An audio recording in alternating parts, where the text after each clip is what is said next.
long time ago, there was a little kingdom which perched on the top of a high mountain.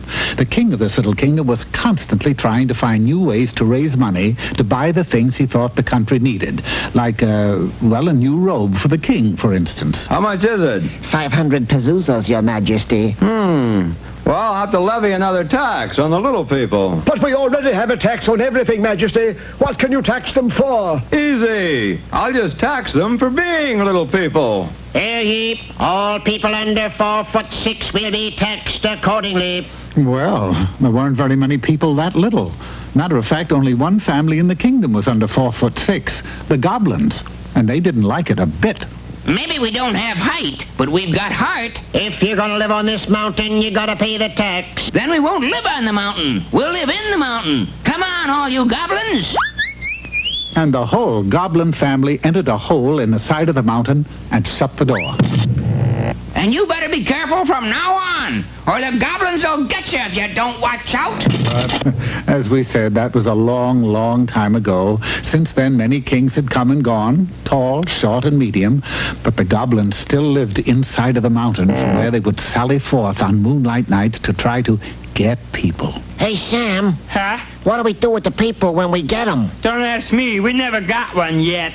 But sneaky though they were, the goblins had two weaknesses. First, they had very, very tender feet. Sam, on my foot, take it off. It's killing me. What's on it?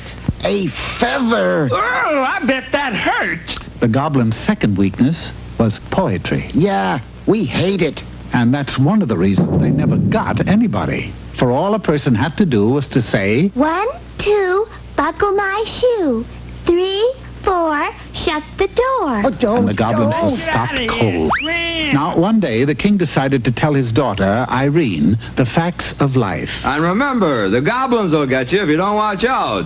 Have you ever seen a goblin? No, but... Well, how do you know there are such things? Is that a goblin? Of course not.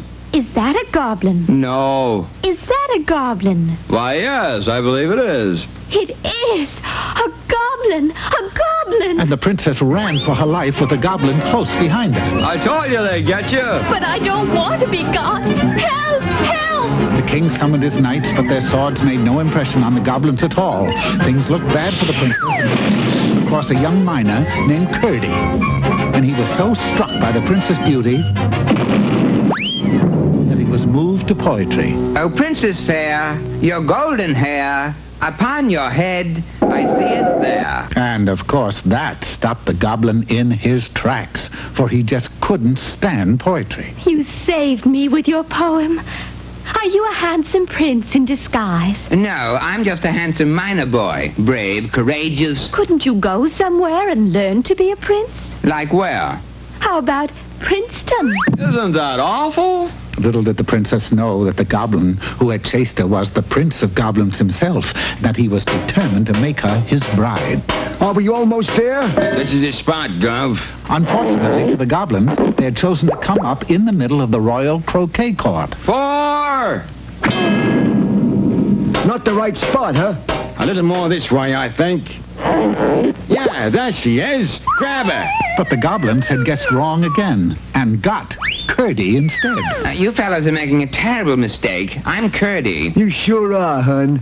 Well, I'll just recite a rhyme and, But without the princess to inspire him, Curdy couldn't think of a thing. And in just no time, Curdy found himself in a very embarrassing position. Do you take this earthling for your wife? She sure looks different. Could I take it out in the daylight and look at it? And so the goblins came out of the mountain with Curdy still closely guarded. But who should he see just outside the hole but the princess herself? Again inspired, Curdy burst into verse. What a gladsome fine surprise, now to see you with my eyes. I love you more, my lovely princess, than pies of apples or of minces. Well, the guards just couldn't stand that. I really can't blame them. Stamp on their toes! Stamp on their toes!